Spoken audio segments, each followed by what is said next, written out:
Thanks so much for joining us at 10. I'm Mark McPherson. Talking about cannabis. That was the focus of a conference at UW-Madison today as part of their week-long EarthFest. WMTV's Tabitha Bland talked with a man who started his own business selling hemp, but not the way you might imagine. Yeah, Mark, Zach Pop and I sat down today, and he told me that his business really started up when his daughter became very sick. In the search for a solution, he found hemp, but not in the form that you ingest.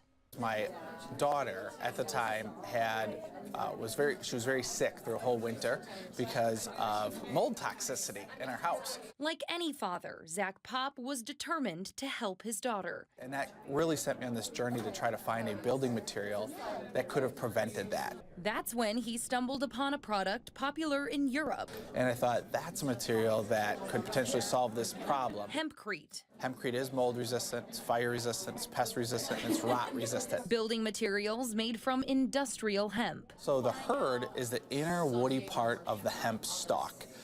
For the longest time, people kind of considered it the waste product of the hemp plant. Mixed with lime-based solution and water. And this is actually an example of what we can use to construct walls of buildings. It can be used for new purposes like building materials. Assistant professor and panelist Shelby Ellison studies plants. She explains using industrial hemp products benefits the environment on a molecular level. Those are products where you're actually sequestering carbon dioxide that is getting fixed into the plant, and then that plant is holding on to that carbon for a long period of time, so it's not being released as carbon dioxide back into the environment. So Mike, it checks all those boxes.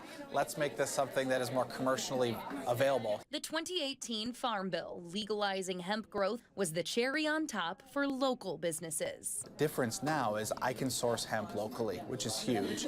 So that's partly the reason why I'm here today, is to also network, make relationships with people that maybe are growing locally. Pop's daughter, businesses, and of course the environment, all benefiting from cannabis without consumption. It is more than just a plant that is going to get you high.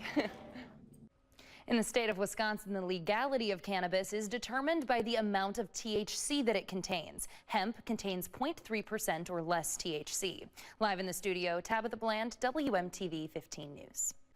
Tabitha, thank you. This was the first cannabis conference at UW-Madison. Panelists also discuss policy and regulations and say their goal is to conduct more research on the plant and its uses through the university.